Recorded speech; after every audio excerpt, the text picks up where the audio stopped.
Muy buenas tardes. El día de hoy tenemos el gusto de estar acompañados de Brian Tite. Es historiador por la PUCE y magíster en historia por la Flaxo Ecuador. Actualmente cursa una maestría en educación en UNEAtlántico. Desde 2015 ha trabajado como autor y editor de textos escolares de historia y estudios sociales para educación general básica y bachillerato. Varios de ellos en uso en el sistema público ecuatoriano. Ha publicado en revistas académicas como Anuario de Estudios Americanos. Su trabajo combina la investigación en historia intelectual con la elaboración de materiales didácticos. Bienvenido, Brian. Te agradecemos una vez más por tu predisposición para trabajar con nosotros en este tema tan importante. Y te damos paso para que nos inicies con tu exposición. Muchas gracias, Tatiana, y de nuevo gracias por este espacio para poder compartir algunas reflexiones y consideraciones. Bueno, como he señalado, este webinar lleva por nombre la periodización como herramienta para organizar la enseñanza de la historia. Voy a empezar a compartir una presentación.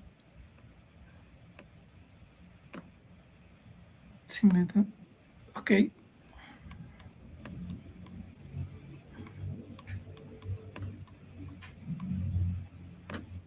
Bien, ahora sí.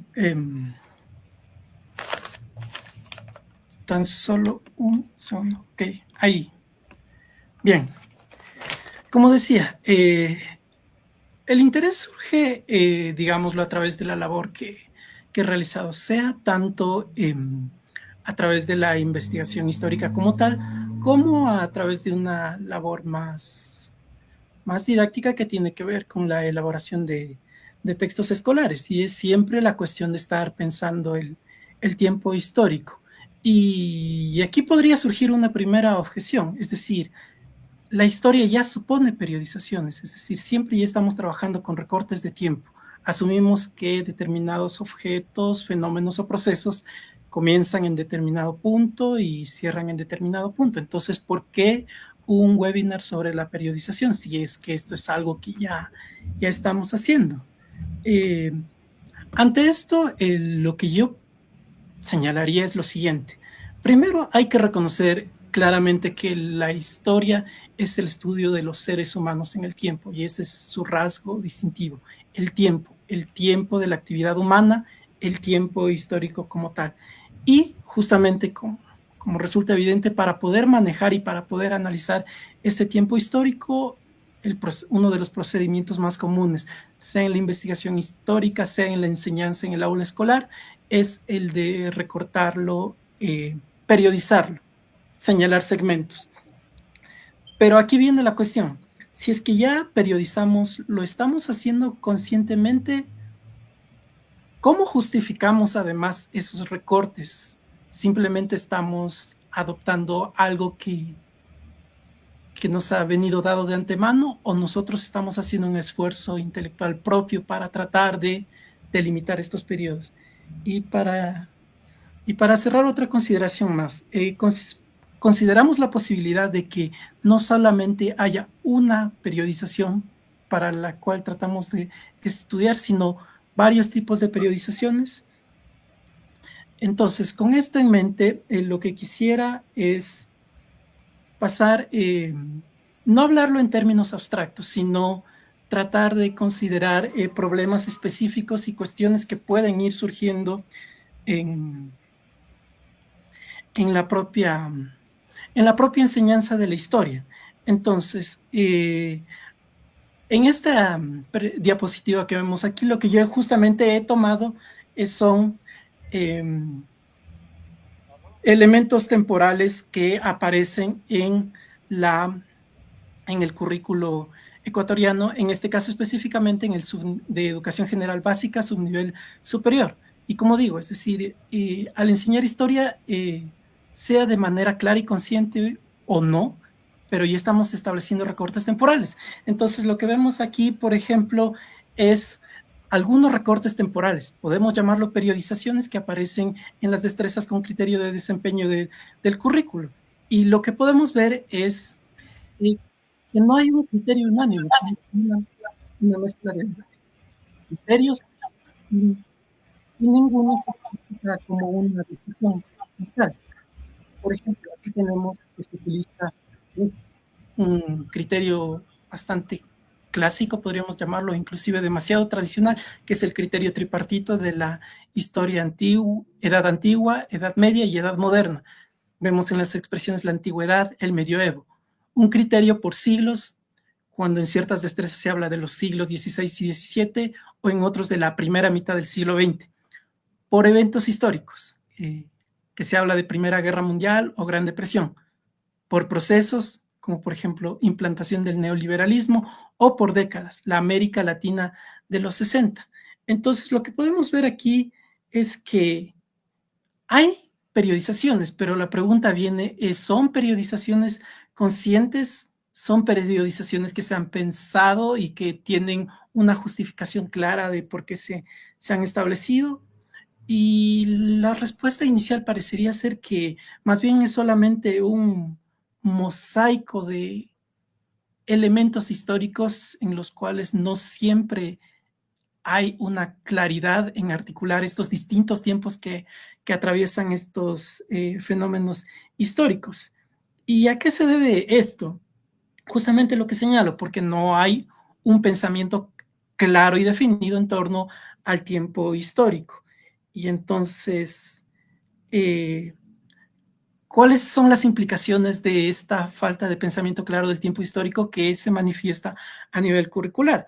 Que en el currículo, precisamente por esta situación, en el bloque de historia e identidad de ciencias sociales, lo que suele haber es una gran cantidad de destrezas con criterio de desempeño, lo cual a nivel del aula lo que puede surgir es el problema de la saturación, es decir, tratar de cubrir todo y no poder cubrirlo todo con claridad. Eh, entonces, tenemos una situación y ante esta situación surge la necesidad de pensar más claramente las periodizaciones. Y como digo, el elemento de tiempo histórico ya está, pero hay la necesidad de pensarlo con mayor detenimiento y con mayor claridad. Entonces, esto surge a partir de dos interrogantes. ¿Qué es lo que pasa en el aula cuando el currículo no explicita el pensamiento que hay tras las periodizaciones que establece? ¿Y qué herramientas se tiene para trabajar ante esta situación? Entonces, si es que hay un punto en el cual quisiera insistir como eje central de esta presentación, es el que aparece allí. Es decir, la periodización es la herramienta con la que una docente piensa el tiempo allí donde el currículo no lo explicita.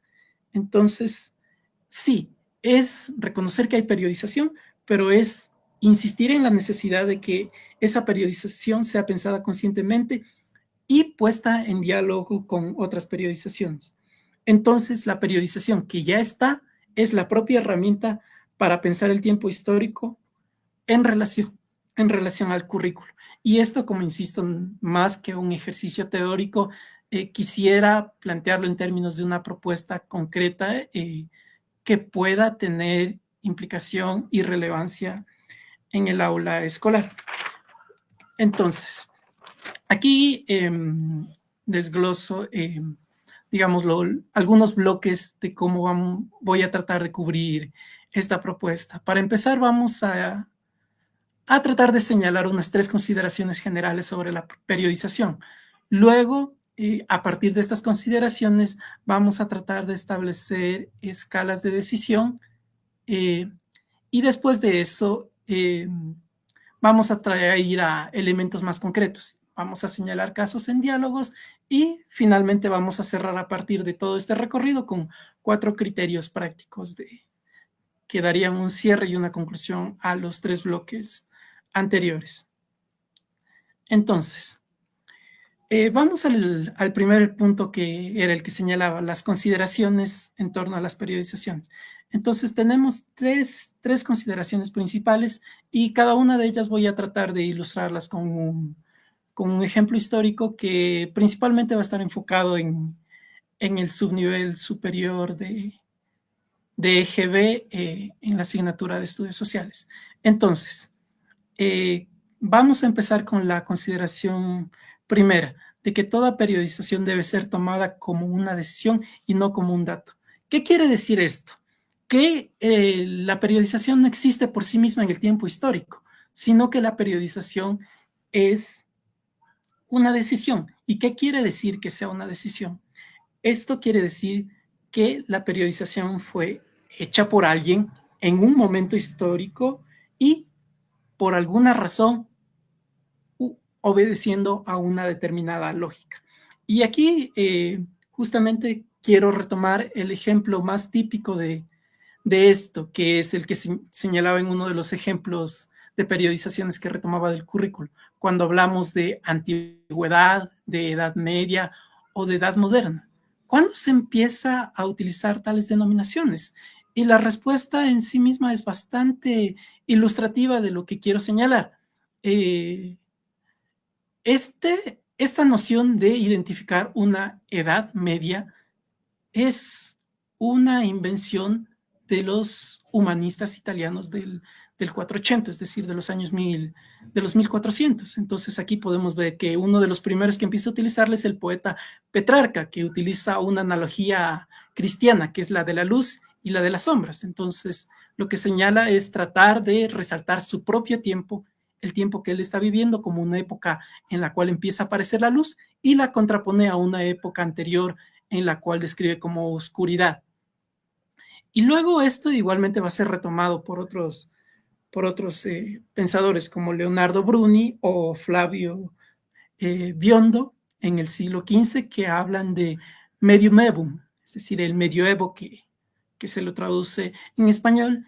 Y ya en el siglo XVII vemos otro autor, un prusiano que es Christoph Cellarius, que sistematiza esta tripartición de la historia antigua, medievi y nova, es decir, la historia antigua, la historia media y la historia nueva, que es, digamos, lo de donde proviene nuestra periodización, que inclusive hasta ahora la mantenemos. Entonces, como digo, toda periodización debemos tomarla como una y leerla como una decisión. Y esto se aplica también para el currículo, es decir, el currículo no está simplemente presentando información, sino que está tomando decisiones en torno a cómo recortar el tiempo histórico. Entonces, ¿cuál es la tarea frente a ese currículo? Es leer las periodizaciones que adopta el currículo, sea para complementarlas o inclusive para corregirlas, si es que llegase a considerarse el caso. Vamos a la segunda consideración, que toda periodización hace visible y al mismo tiempo deja en sombra algún elemento. Y aquí de nuevo quiero anclarme al currículo ecuatoriano. Y aquí podemos ver un ejemplo de una destreza con criterio de desempeño. Revisar el desarrollo del capitalismo en el mundo del siglo XIX, bajo condiciones de avance del imperialismo. Entonces, ¿qué es lo que tenemos aquí?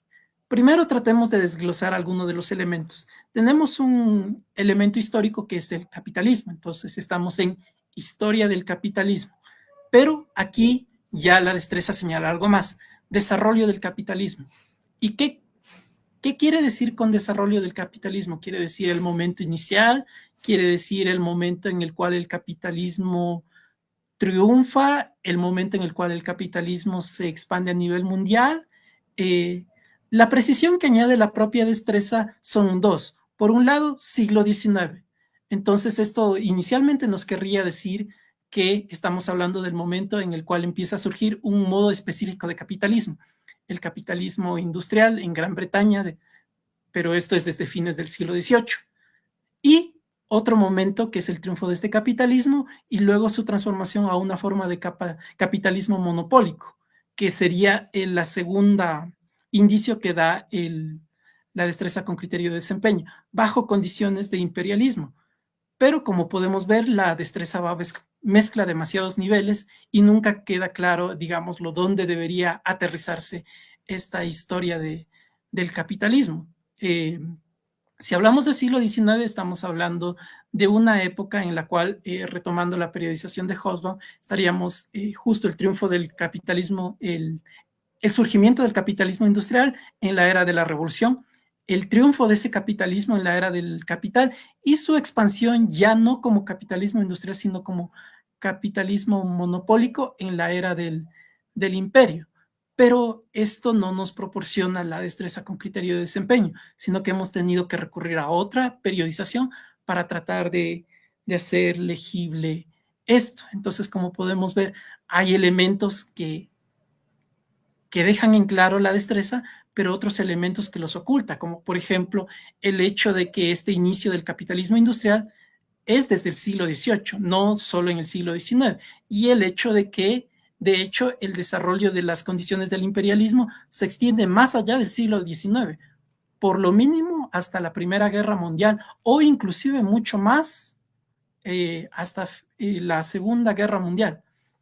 Entonces aquí podemos ver que siempre al periodizar estamos tratando de iluminar algo, pero al mismo tiempo también dejamos de lado otras cosas. Y de nuevo, es una decisión que lleva implícita la periodización. Entonces es nuestra tarea justamente de en toda periodización analizar qué es lo que esa periodización nos permite ver y qué es lo que esa periodización no nos permite ver. Y con esto de nuevo, otro ejemplo que esta vez viene para el tercer punto, la tercera idea que quería desarrollar en torno a la periodización, que el pensamiento histórico nace en fricción o en diálogo. Creo que es mejor la palabra en diálogo entre periodizaciones. Es decir, la idea al periodizar no es tratar de establecer una periodización o un periodo que sea una decisión definitiva, sino justamente considerar que siempre hay la posibilidad de analizar el tiempo histórico desde varias perspectivas y, por lo tanto, de establecer varias periodizaciones. Y la riqueza radica en poder comparar periodizaciones para ver justamente qué es lo que propone cada una, qué permite ver y qué deja de lado. Y aquí de nuevo quisiera ilustrar esto con un ejemplo, esta vez de América Latina, a través de esta destreza que dice, examinar las condiciones en las que las economías latinoamericanas se incorporaron al mercado mundial en el siglo XIX. Y aquí justamente lo que yo retomo son dos periodizaciones que surgen de dos trabajos que se enfocan en América Latina. Podemos ver en la presentación, en la parte de arriba, hay tres periodos que dicen la larga espera, surgimiento del orden neocolonial y madurez del orden neocolonial. Esta periodización proviene del historiador argentino Tulio Alperindongui en su Historia Contemporánea de América Latina. Y por otro lado podemos ver otra periodización que es de la obra El desarrollo económico en América Latina desde la independencia, que es de los autores Luis Bértola y José Ocampo.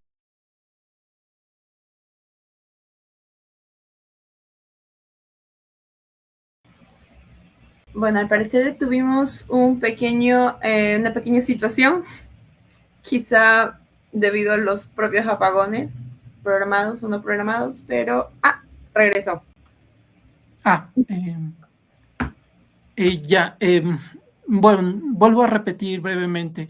Decía que en la parte de abajo podemos ver otra periodización, que es la de Bértola y Ocampo, que ellos distinguen por un lado un periodo que llaman las jóvenes repúblicas independientes, que va más o menos desde 1810 hasta 1870, y por otro lado, otro periodo que llaman el de desarrollo, el modelo económico de desarrollo primario exportador. Y podemos ver de que en cierta forma esas periodizaciones se solapan, pero al mismo tiempo tienen sus divergencias. Y la divergencia más notable es la que surge en el lapso que va más o menos desde la década de 1850 hasta la década de 1870, que por ejemplo en el caso de Alperindongui, él establece una periodización, un periodo propio, que es el surgimiento del orden neocolonial. En cambio, Bértola y Ocampo podemos ver que este lapso lo siguen comprendiendo dentro del periodo de las jóvenes repúblicas independientes. Y entonces aquí surge la pregunta de por qué Alperin Dongui le da especificidad a este lapso de tiempo y por qué en cambio Bertola y Ocampo más bien insisten en mantener este lapso de 1850 a 1870 dentro de un mismo modelo de desarrollo económico. Entonces, aquí vemos, surge una pregunta y más que nada aquí es ya la inquietud en torno al pensamiento histórico, es decir, cómo interpretamos el tiempo histórico, cómo podemos pensarlo.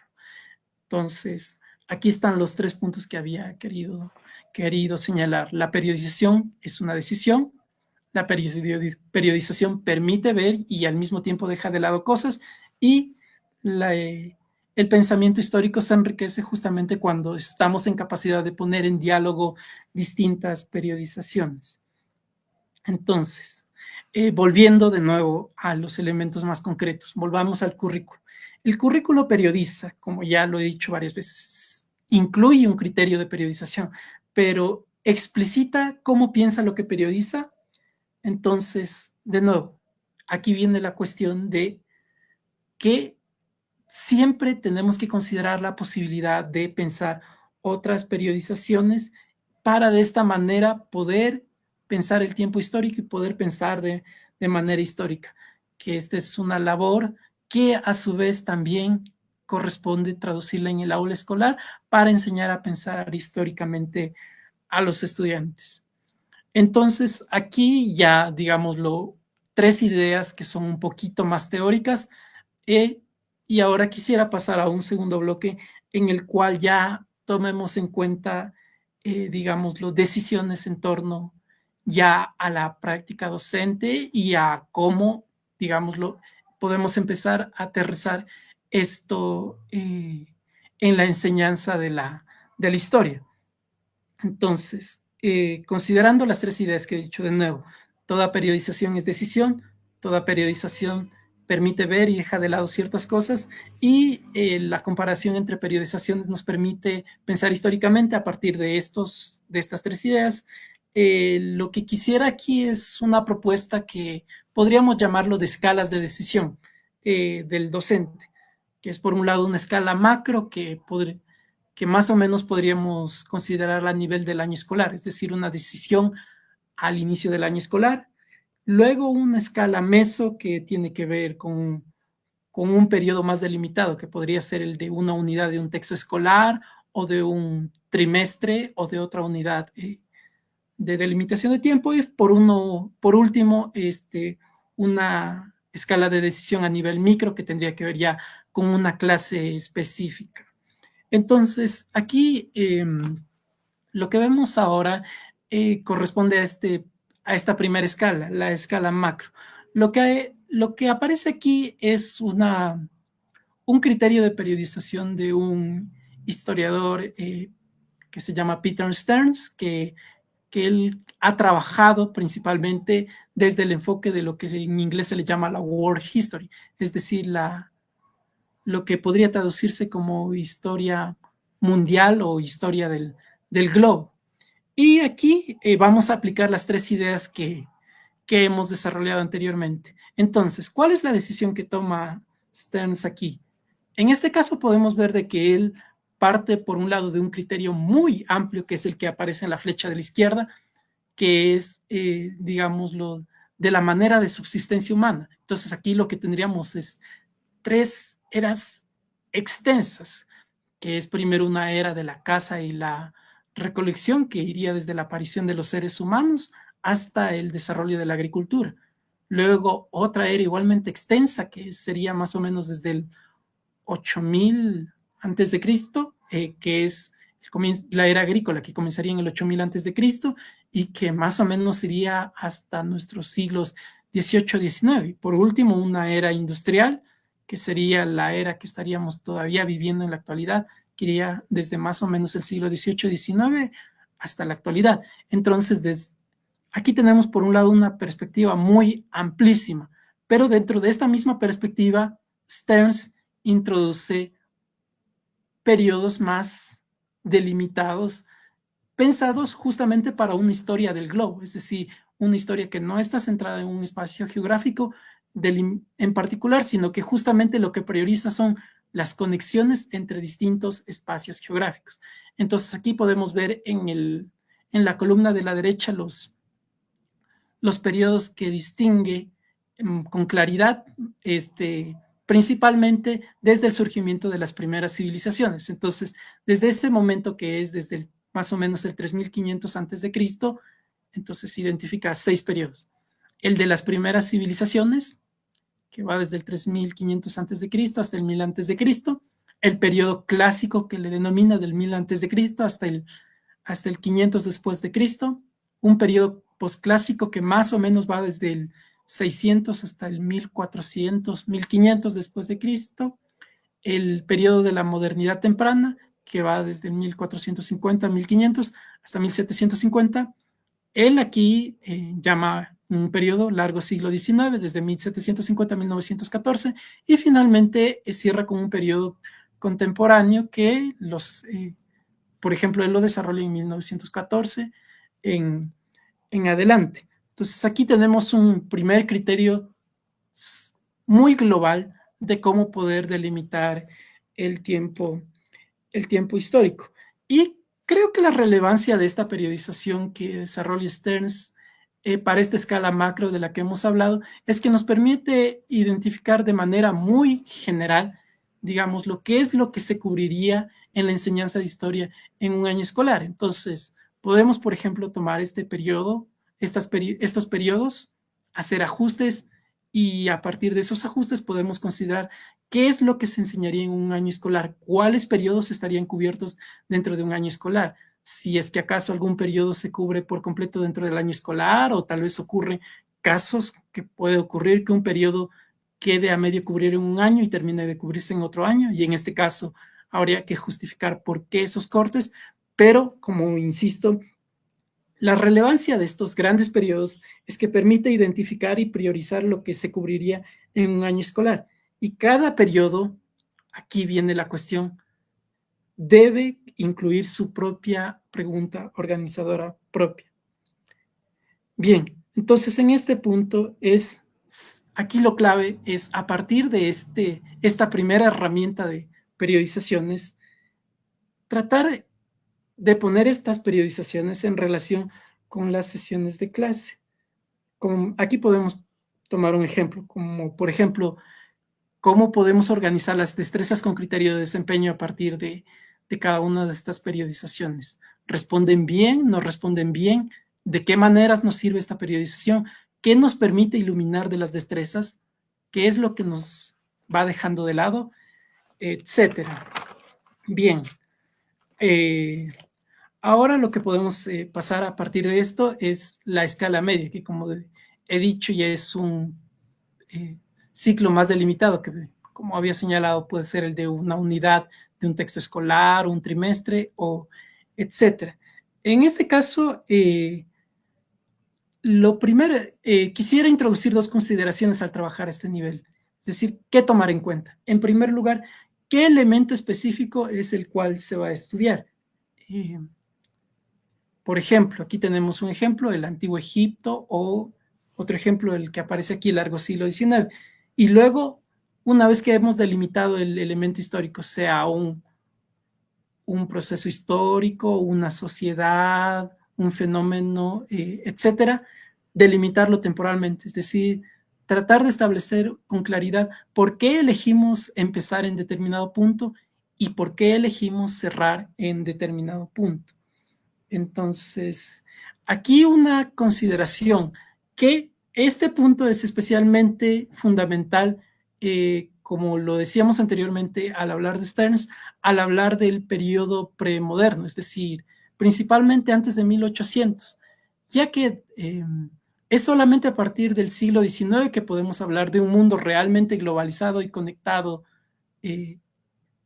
con interdependencias entre sí. En cambio, en el periodo anterior, siempre estas grandes periodizaciones van a funcionar bien en ciertos casos y van a funcionar no tan bien en otros casos. Entonces tenemos este primer punto. ¿Qué elemento específico es el cual vamos a estudiar? Y delimitarlo con un comienzo y un final. Y a partir de esto, si es que surge la posibilidad, ¿cómo delimitar este objeto de estudio histórico? Es decir, establecer cesuras, quiebres dentro de este objeto histórico. Hay periodos dentro de este objeto de análisis histórico, y aquí es donde se une con la consideración anterior que señalábamos del punto 1, es decir, cuándo comenzar a estudiar algo, por qué se comienza a estudiar algo en determinado punto y por qué se termina el estudio en determinado punto. Entonces, ahora sí quisiera aterrizar esto a partir de estos dos ejemplos. Como señalaba, el periodo, un ejemplo anterior a la modernidad, que es el del Antiguo Egipto. Entonces, aquí ya tenemos la destreza, por ejemplo, que aparece en el currículo, dice los grandes imperios. Y entonces aquí tenemos que identificar los principales imperios que surgieron de las primeras civilizaciones. Entonces aquí tenemos el ejemplo típico, que es el del Antiguo Egipto. Entonces ya, tenemos delimitado el objeto de estudio histórico, el Antiguo Egipto. Entonces aquí viene la pregunta, ¿cómo lo delimitamos? Es decir, ¿dónde comenzamos el estudio de ese objeto histórico y dónde cerramos el estudio de ese objeto histórico? Entonces podríamos tomar desde que surge el Imperio Unificado, que es cuando se habla del Imperio Antiguo, y cuando se cierra, que podría ser justo con el colapso de la Edad de Bronce, y entonces, que es en el 1000 a.C., cerca del 1000 a.C. Entonces, a partir de eso ya tenemos un punto de inicio y un punto de cierre.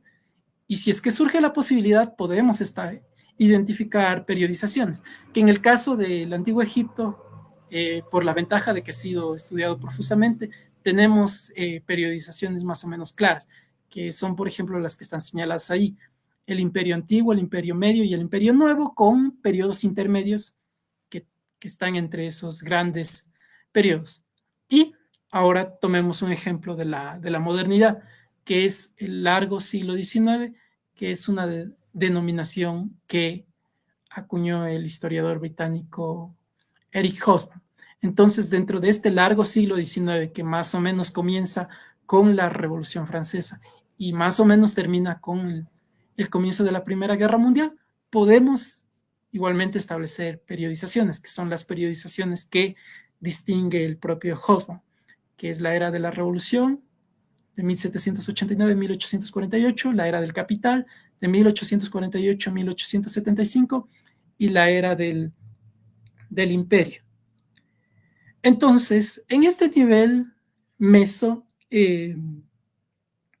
lo que habría que, tal vez una pequeña advertencia, es no tomar los periodos como objetos en sí mismos, sino siempre tomar la periodización en relación al objeto de estudio histórico. De nuevo, el punto 2. ¿Qué me permite ver esta periodización del objeto de histórico y qué es lo que no me permite ver? ¿Qué es lo que deja de lado esta periodización en torno al objeto de estudio histórico que estamos analizando?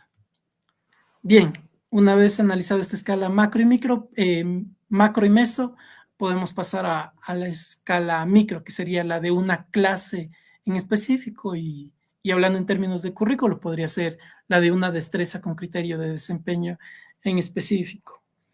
Pero pensemos en clave de organización de una clase. Aquí tomemos en consideraciones dos cosas. Por un lado, dos movimientos, llamémoslo.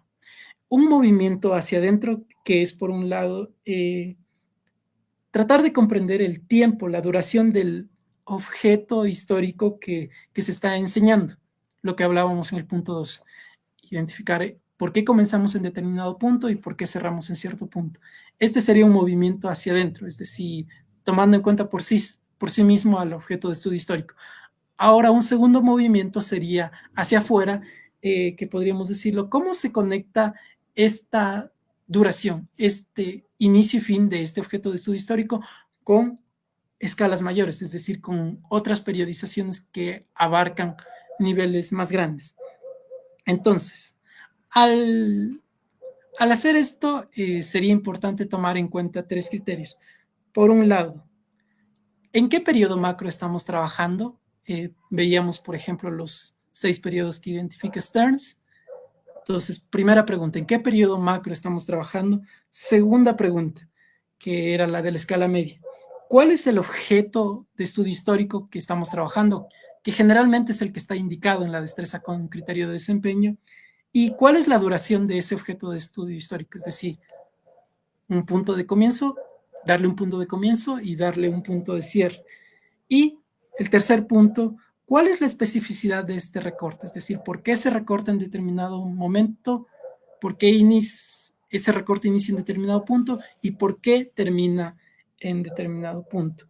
Y aquí viene, retomemos las ideas generales, la idea de que el pensamiento histórico se enriquece cuando comparamos distintos recortes, distintas periodizaciones.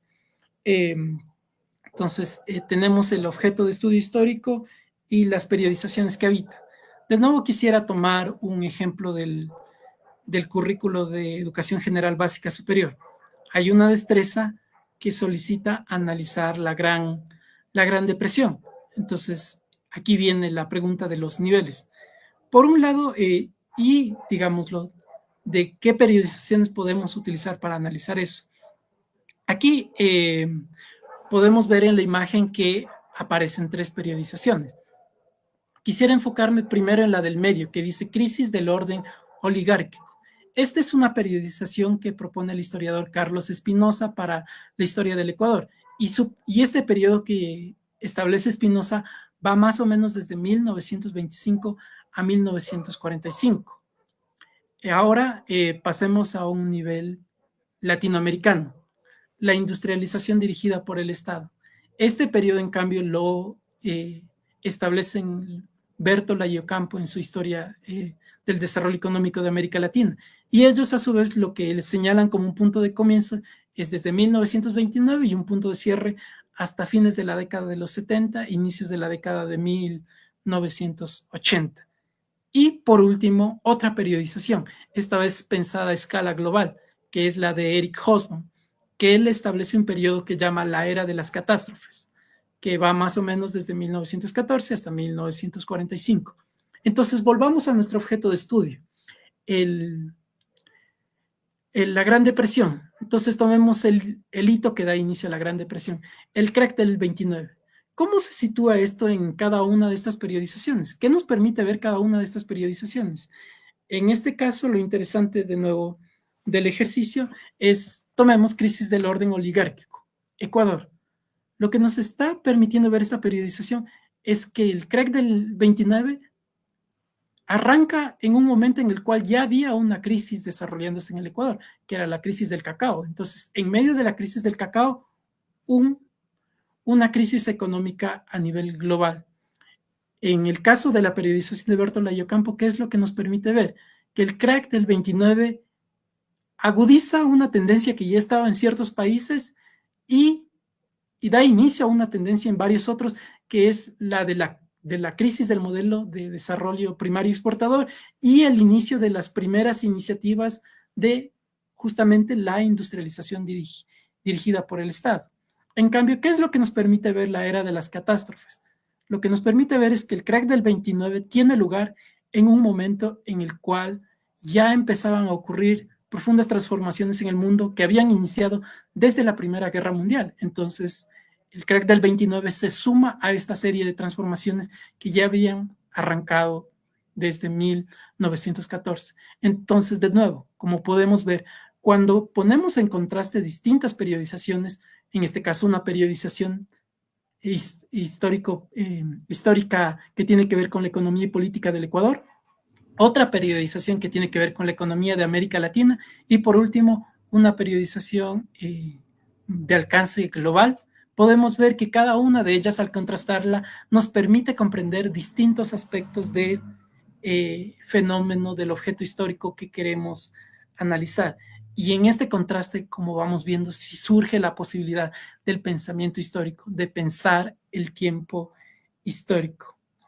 En torno a este punto, tan solo quizás un error que podría ocurrir sería el de tratar de enseñar el evento aislado, sin anclaje. Como podemos ver en este caso, si solamente tratamos de hablar de la crisis del cacao en el Ecuador y si no tomamos en cuenta de que ocurrían transformaciones análogas en América Latina, de que esta crisis se inserta dentro se desarrolla en medio de la crisis mundial que arranca en el 29, perdemos perspectiva y perdemos la posibilidad de enriquecer el pensamiento histórico.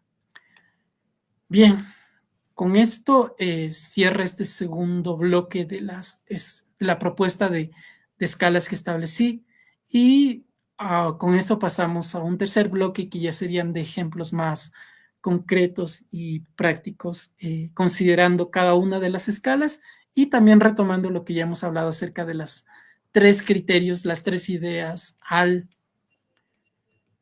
tratar las periodizaciones.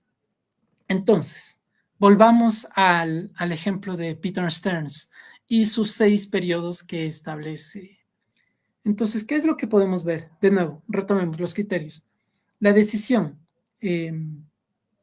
por un lado, que es un criterio macro, que trata de abarcar toda la historia de manera global. ¿Y cómo lo hace en el caso de Stearns?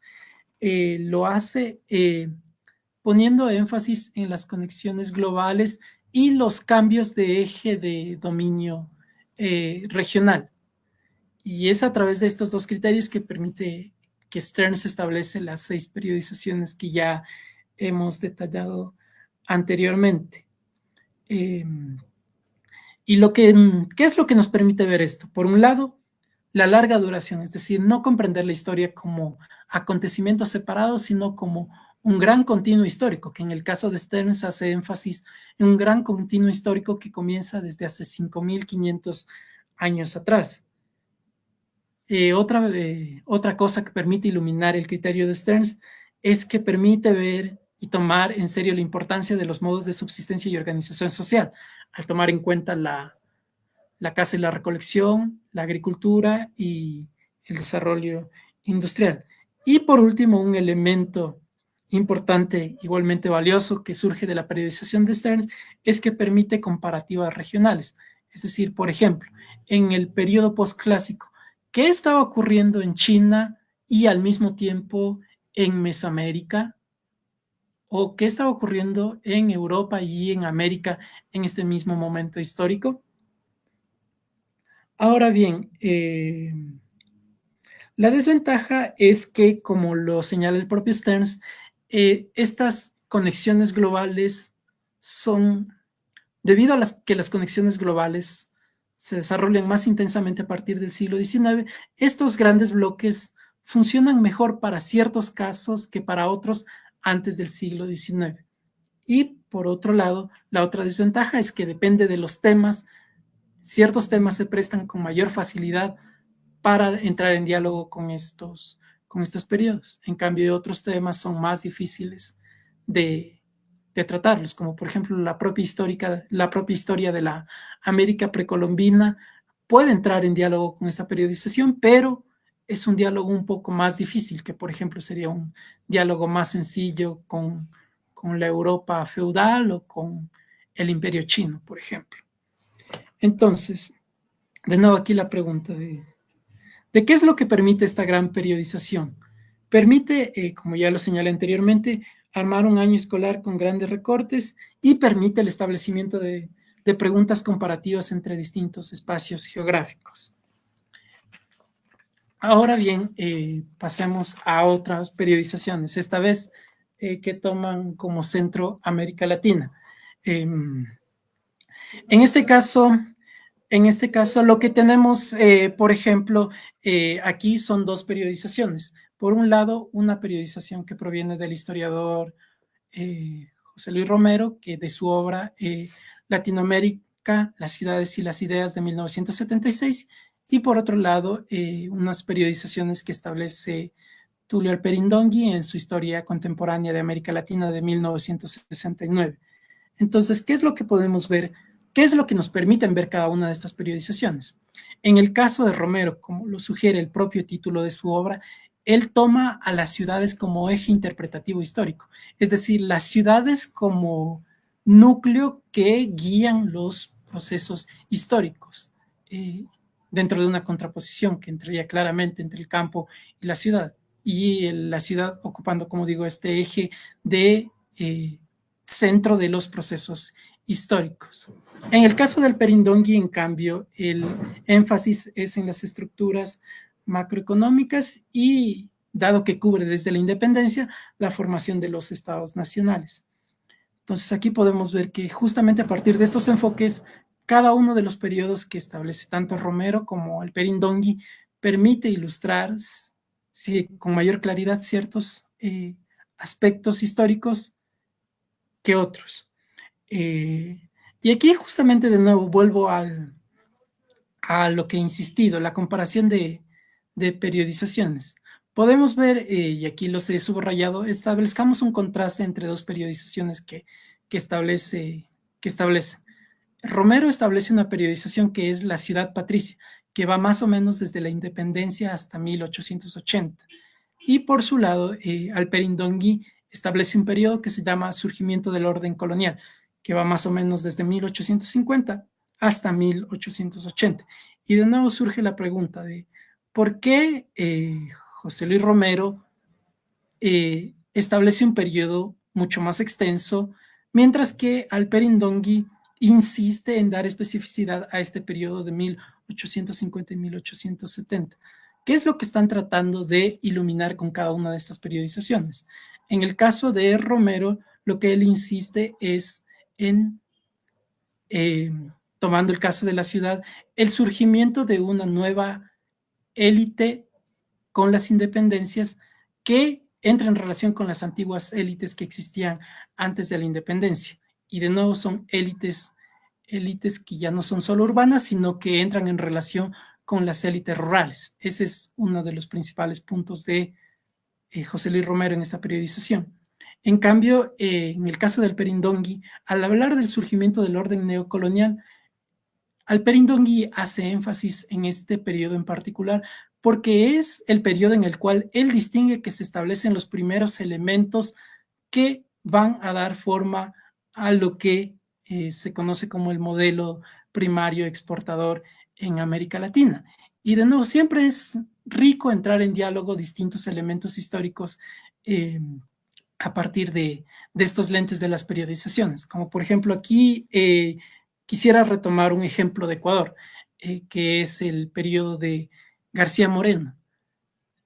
¿Qué es lo que nos permite ver la periodización de Romero si es que situamos al periodo garciano en relación a la periodización de Romero?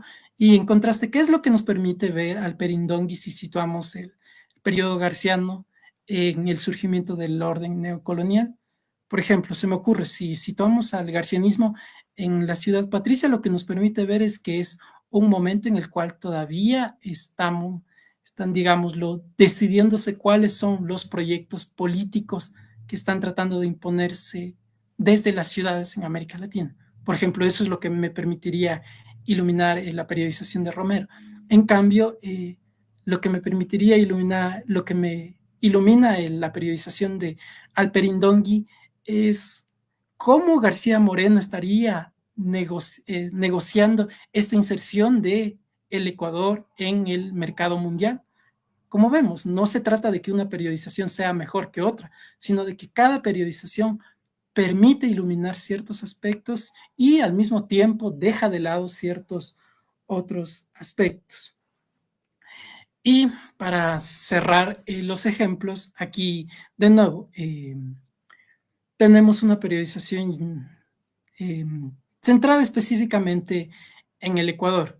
Y en la parte de abajo podemos ver dos periodos. Un periodo que, estas dos periodizaciones de abajo que las establece Carlos Espinosa. Por un lado, un periodo que él denomina Guerra de 100 años entre liberales y conservadores, que lo establece entre 1845 y 1875. Y un segundo periodo que él llama consenso progresista y accidentado triunfo liberal, que va más o menos desde 1875 hasta 1925. ¿Qué es lo interesante de esta periodización? De nuevo, analicemos. Que si bien toma en consideración los periodos políticos, qué sé yo, el periodo marxista, el periodo garciano, el periodo progresista, el periodo liberal, no se apoya solamente en esta periodización, sino de que aquí lo interesante es de por qué junta al marxismo y al garcianismo en un solo periodo. Y de nuevo, ¿por qué junta al progresismo y al liberalismo en un solo periodo? Aquí habría que preguntarse entonces, ¿qué es lo que tenían en común el progresismo y el liberalismo? O en el caso anterior, ¿qué es lo que tenían en común el marxismo y el garcianismo para que Spinoza los agrupe en un solo periodo histórico? Y de nuevo, es un criterio más político y de organización estatal, que sirve justamente para analizar esos fenómenos, pero que tal vez no puede servirnos tanto para analizar otros fenómenos. Entonces, aquí quisiera considerar dos fenómenos en relación con esta periodización de Spinoza. El primero tiene que ver con la economía, que tiene que ver con la explotación cacaotera. Estos dos periodos que señaló arriba los identifica el historiador Juan Mayhuashka. Por un lado, lo que él llama la incorporación nominal de la explotación cacaotera, que él identifica un comienzo muy temprano en la década de 1840 hasta 1890. Y un segundo periodo que lo llama de incorporación periférica de la explotación cacaotera, desde 1890 hasta 1925. Y entonces aquí vemos en diálogo con la periodización de Spinoza, qué es lo que permite ver una periodización y qué es lo que no permite ver otra. Como por ejemplo la de Spinoza no nos permite ver con suficiente finura estos procesos, este desarrollo específico de explotación cacaotera. Y, y en cambio es mucho más clara al hablar de la organización del Estado. Ahora con la segunda periodización, aquí vemos un solo periodo que aparece con el título de Era Temprana de Formación Nacional. Este periodo lo identifica una historiadora, Krista Olson, en un trabajo que se llama Constitutive Visions, que habla acerca de la formación nacional a través de las representaciones indígenas en el siglo XIX. Entonces aquí tenemos un tema muy, muy concreto, que es la representación del indígena y la construcción nacional. Entonces aquí vemos cómo este periodo no calza ni exactamente con lo cacaotero, ni con lo más de organización estatal, que es lo que establece Spinoza. Entonces, de nuevo, aquí la riqueza de comparar distintos periodos de acuerdo a las temáticas que nos interesan, que nos permiten ver ciertos periodos y qué es lo que dejan de lado otros periodos. Y cerrado esto, ya este es el punto final y con lo cual estaría concluyendo 4 criterios prácticos a partir de todo lo que hemos señalado. Antes de planificar, sea que estemos a un inicio de año o a niveles menores de unidad de planificación, siempre decidir la periodización. No empezar por las clases, sino siempre pensar en clave de periodos para dar organización a lo que se está planificando en la clase. Un segundo punto, justificar cada cesura, es decir, cada corte que establecemos para delimitar periodos. Si no se puede explicar por qué se corta aquí, es decir, por qué inicia algo en este punto y por qué cierra algo en este punto, la cesura es caprichosa. Es decir, siempre tratar de ser muy claros de por qué empezamos en determinado momento y por qué cerramos en cierto momento. Tercer criterio, al menos una vez al año como un ejercicio de pensamiento histórico, ofrecer a las y los estudiantes 2 periodizaciones del mismo objeto. De esta manera podemos enseñar la comparación de periodizaciones y podemos enseñar a pensar históricamente. Y un último punto, el de articular las escalas. Cada clase debe poder ubicarse simultáneamente en escala mundial, regional y nacional o local. Veíamos el ejemplo de la Gran Depresión.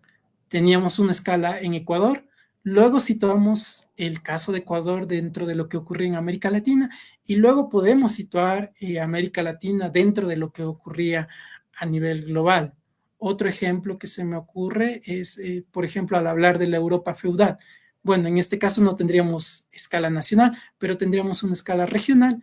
Y aquí la pregunta sería, ¿cómo se relaciona esta escala regional con lo que está ocurriendo al mismo tiempo en el resto del mundo? Y con todo esto cierro esta presentación y agradezco profundamente por este espacio y por la atención. Muchísimas gracias.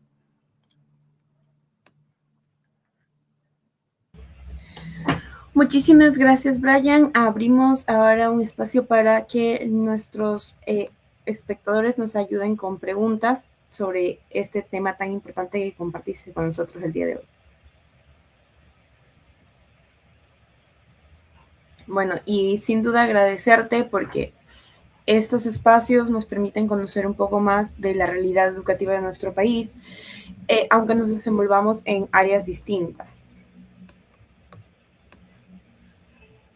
Sí, de acuerdo, Tatiana. Igualmente, muchas gracias por este espacio y creo que siempre lo más relevante es esta posibilidad de compartir experiencias y a través de eso tratar de pensar y tratar de llevar a la práctica de cómo en el ámbito que es el de la enseñanza, el de la educación. Eso, nada más. Bueno, al parecer fue un tema bastante nutrido que ha dejado a todo el mundo impactado y sin preguntas por el momento. Ok, de acuerdo. No, igualmente, como señalaba, muchísimas gracias y espero que no haya otras oportunidades para poder compartir otros temas en el futuro. Nada más. Sin duda van a haber más espacios. Bueno, creo que es momento de que Alfredo regrese con... Acá estoy. ¿Cómo van, chicos? Bueno, muy bien, muchas gracias, Brian. Excelente presentación, muy sólida en cuanto a la conceptualización teórica y después a la aplicación práctica de esos conceptos. Así que mis felicitaciones. Y bueno, Tatiana, como siempre, por la conducción y por estar desde allí, desde Ecuador, eh, tra- trayendo ideas junto con todo el equipo de Ready Ecuador para nutrir a nuestra red. Así que muchísimas gracias a ambos y a quienes están del otro lado, saludarlos, saludarlas. Y seguramente va a haber próximamente, creo que hay algo en junio, si no me equivoco, entre Ready Ecuador y Ready Italia, que seguramente estará compartiendo Paul a través de las redes de Ready y también Karina de las redes de Italia. Así que seguramente eso creo, si no me equivoco, que es los primeros días de junio, pero no estoy seguro. Así que estén atentos quienes están del otro lado a las novedades que van a ir surgiendo. Y bueno, desde acá nos despedimos. ¿Te parece, Tatiana? ¿Querés cerrar vos? Sí, bueno, agradecemos el día de hoy a nuestro expositor Brian y a quienes nos acompañaron en este importante webinar. Que tengan una muy buena noche.